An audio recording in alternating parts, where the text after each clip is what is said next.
Thank you, Father Kowarski, Father Kelly, Reverend Fathers, Reverend Sisters, my brothers, and any honored guests. Bienvenidos, todos amigos. I thought I should start my priest hero talk like my priest hero. So my priest hero is none other than Bishop Emeritus Richard Pates, who was he was the auxiliary here before he became the Bishop of Des Moines. So I chose Bishop Pates to be my priest hero because of three things. The first is his simplicity and humbleness. I saw this in him the first time he invited me and my fellow exchange brother. So while I was here for my exchange year, I was living together with a Muslim brother. He came from Turkey. And I got to meet Bishop Pates, and so he invited me and my exchange brother, who is a Muslim, to come eat with him. And so, growing from Nigeria, seeing bishop is really hard. Like, even to shake a bishop, oh my gosh, you can like it's like a line, So like getting close to Bishop Pates and like him even inviting me to like lunch is a huge thing for me. And so we went to the place he told us to go to, and we were waiting for him to come. And usually in Nigeria, because I grew up there, so like bishops, when they're appearing, you see like they have convoys, like they have like a driver driving them everywhere they go, and like police officers. So I was like, dang, I will be waiting for a bishop, and police will be here. I don't know. Are police gonna stand behind him while we're eating? What's gonna happen? And I saw this man show up. I saw a car show up, and he came out. I'm like, he was by himself, driving himself. I was really surprised because you don't know what will happen. He just kidnap you, and it's a money. It's a lot of money.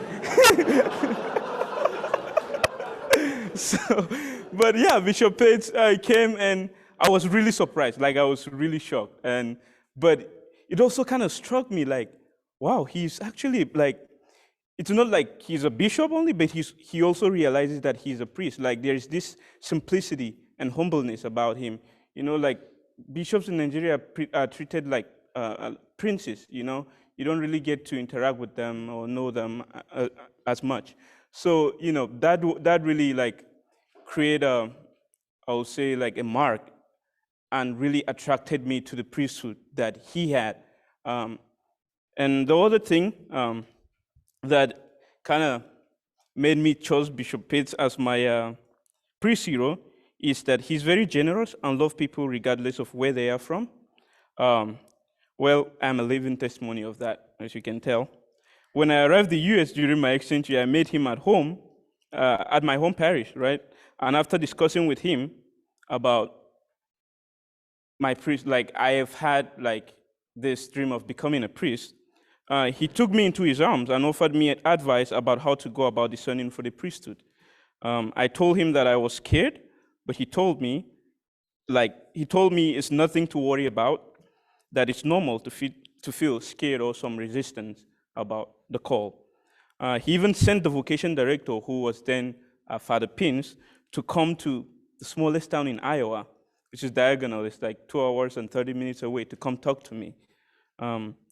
Although my exchange brother, like I said, was a Muslim, Bishop Pates treated us the same. So he didn't show like, oh, you're a Catholic and he's Muslim. So he basically treated us the same. Whenever he invited me anywhere, he always told me to come with my other brother, which is the Muslim guy. And the other thing as well is, I remember while I was in seminary, I went back to Des Moines, and he told me that he's going to visit priests in a town called Council Bluffs, and he asked me to join him.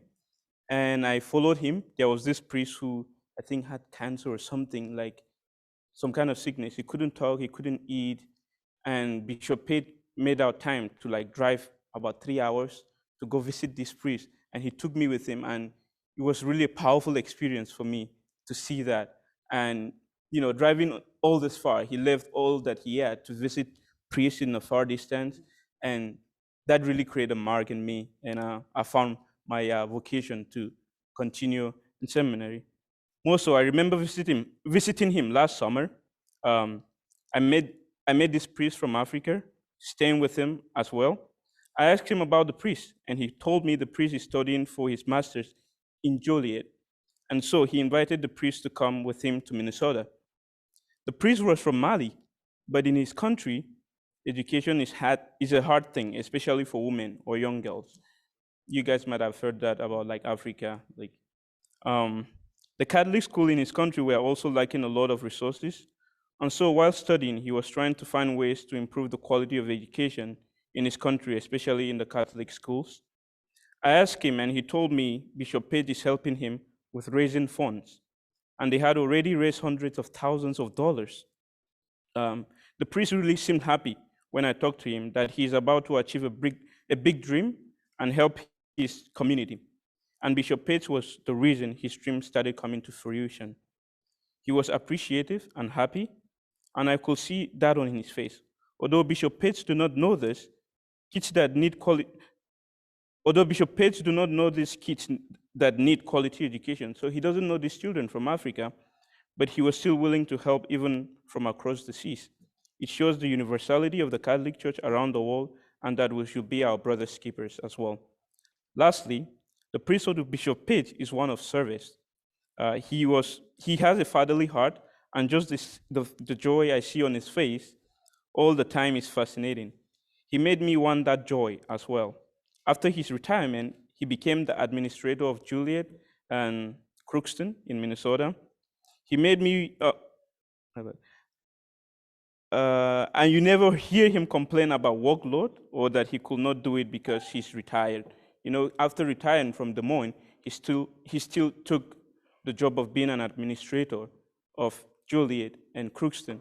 And whenever I called him to talk to him, he seemed always happy. And he just loved the ministry. And that was really strong experience for me. After retiring, he's still willing to leave retirement and go work for God. And that is a powerful experience. That is a priest who is doing his job and who is happy with his ministry. So with that is why I chose Bishop Pates to be my priest hero. Praise be Jesus Christ.